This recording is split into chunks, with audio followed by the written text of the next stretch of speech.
Stardust, Chapter 30, Part 3. Option 1, step back and shoot the target. Matt quick stepped backwards to avoid the first knife blow while raising his leg. He got off one shot before the rifle was ripped from his hands by a viciously fast swing. Option 2, use secondary weapons to gain the advantage. Without missing a beat, he snatched the arc grenade from his belt and hurled it at his enemy while smoothly drawing his pistol. The human caught the grenade in midair and tossed it aside even as it discharged into him, all the while continuing his advance on Matt in spite of the pistol fire. Option 3, advance and gain control. Just as his pistol clicked empty, Matt ducked under another wild knife swing and leapt forward in an impromptu shoulder check on the now off-balance enemy. He staggered backward, his once pristine vest and slacks now pockmarked with bullet holes and blood. In spite of all of his injuries, he stood and charged right into the arc thrower Matt drew at point-blank range, which caused him to stumble again. The human screamed in outrage and slowly got to his feet, while Matt hastily reloaded his pistol, only for the upper half of the man's body to disappear in a spray of gore and a bang. Always remember the person who wins hand-to-hand combat is generally the one who has friends with guns. Lana stepped over the remains as she swept the remaining bodies for any sign of movement. Check the bodies, she said grimly. They don't stay dead for long unless you're thorough. Matt watched her go before letting out a long, ragged breath he didn't know he was holding. Bodies, human bodies, littered the hangar. While most were wearing the curious business formal suits that the enemies wore, a great deal too many were wearing XCOM carapace and chameleon armor.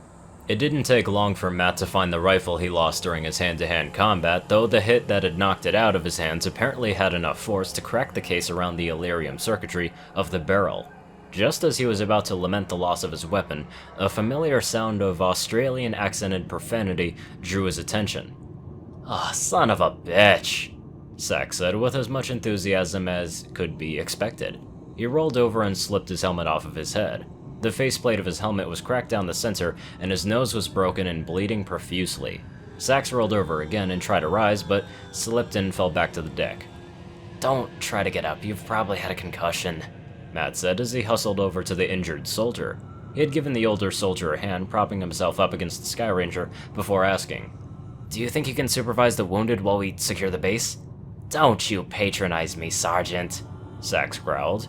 "I might not be able to walk, but I can still shoot a gun. Drag me in the direction you want and I'll keep anything from getting through." "I have no doubts." Matt forced a smile before his eyes settled onto the G-36. "I may need to borrow your rifle. Mine was damaged in the fight." "Damned Americans don't know how to keep your kit," the Australian muttered even as he fished through his pockets and offered up 2 magazines while drawing a sidearm. "You bend that rifle, and I'll bend you." Matt maintained his forced smile as he ejected the spent magazine and replaced it with one of the full ones. "It's a promise, then." He gave the other soldier a tap onto the shoulder and rose to join the others, but a shout caught his attention. "Got a live one!" Lana shouted, and Matt wasn't the only one who ran towards the shout.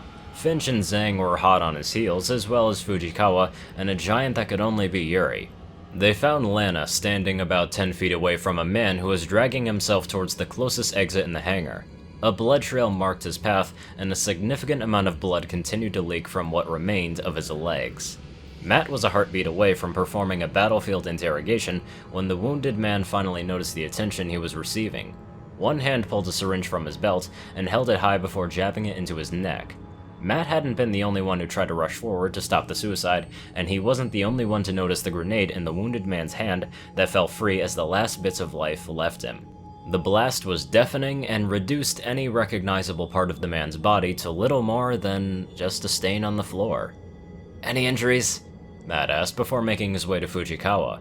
The captain had sunk to the ground with blood seeping out from under the armor of her leg. "Wait, whoa, don't move.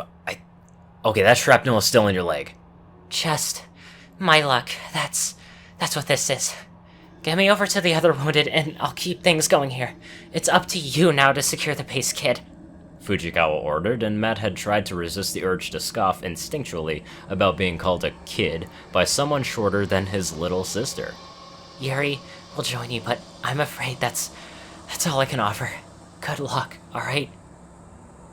The sweep of the base was mercifully short as the remaining uninjured soldiers steamrolled the opposition. A paltry half-dozen sectoids and only 3 plasma pistols between them were the only enemies they found, and they did little to curb the bloodlust that the survivors had. Only one room remained, and all of the soldiers took time to reload. Lana's Excalibur gave a pleasant hum as she fitted a new Illyrium battery into the buttstock, and she switched the magazine out for one that was topped off. Zhang's Lank hummed in harmony with Lana's weapon.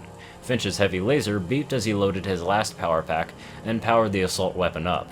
Yuri's and Matt's conventional rifles both gave satisfying clicks as fresh magazines were loaded. Alright, so we haven't run into a control room yet, so by process of elimination, I think this is it. If there are any command assets inside, I want suppressive fire only when Lana and I are close to arc-throwing range. I'm not leaving without a head for my wall, Matt explained grimly, and each of the soldiers nodded as he gave each a meaningful look. As one, they charged through the door now that any chance at stealth had flown. The room was indeed the control center for the base, with the walls lined with computer consoles and various holographic displays. And at the far side of the room was a sectoid standing in front of a massive beacon. It whipped around to face the humans, and they were assaulted with feelings of trespass, of invasion. The word interlopers was screamed into their minds. Matt, Lana, and Zhang continued their charge, but Finch and Yuri staggered and fell behind before taking cover and laying down suppression fire. Zhang took up a firing position at a console towards the center of the room and began to take precise shots towards the sectoid commander with the intent of forcing it out of cover. Lana broke left and drew her arc thrower, as Matt broke right and drew his own. Finch's heavy laser opened up on the target's last position, and Matt rushed around the corner and brought his arc thrower to bear in a practiced motion. His finger began to squeeze the trigger just as those horrid alien eyes fell upon him. Instantly, a million voices began to scream at him, and it took every ounce of his will to hold onto his sanity. No. How could your kind of progress so far? You can't. Impossible. Understanding of Illyrium comes from exposure, but the design has limited such exposure. Makes no sense. And this one shows signs of the gift. The species shows signs of the gift, but none this strong yet. The design allows for all contingencies, but this is not anticipated. Wait, the gift isn't true. It's the echo of another. Well, the gift. Tell us who it is. Tell us! Matt struggled with all of his might, but it took the invaders less than a fraction of a second to pluck from his mind what he wanted to keep secret. The image of a little lavender unicorn was brought to the front of his mind, and it was devoured by the voices. It is the Apex! This one has access to it! This one can secure it. It will serve us well. And just like a light being switched off, the voices stopped and Matt fell backwards and he frantically backpedaled. His eyes locked onto the now twitching sectoid, and he had to force himself not to draw a sidearm and shoot it until he ran out of ammo. He nearly lashed out violently when he felt a tap on his shoulder, and he turned to see Lana staring at him with a concerned expression. You alright? She asked, and her voice sounded as though it were at the end of a tunnel. No, not now, Matt said shakily. They know about Twilight now for certain. Dear God, I hope I didn't just get her killed. Operation Viking completes. Alien base of operation captured. Alien command asset captured. Alien beacon captured. Strike 1 reports, 3 KIA, 2 WIA. Strike 6 reports, 4 KIA, 3 WIA. Recovery team inventory, documented by Lieutenant Weiss. Plasma pistol, 1. Sectoid commander live capture, 1. Plasma weapon fragments. Sectoid corpses, 22 total. Modified human corpses, 24 total. Laser rifles, XLT pattern, 4 total. Heavy lasers, XLT pattern 1 total. Laser sniper rifle, XLT pattern 2 total. Sky Ranger, 1 total. Meld containers, 20 total. Alien surgery, 10 total. Alien stasis tank, 30 total. Alien entertainment system, 1 total. UFO electronics, varied.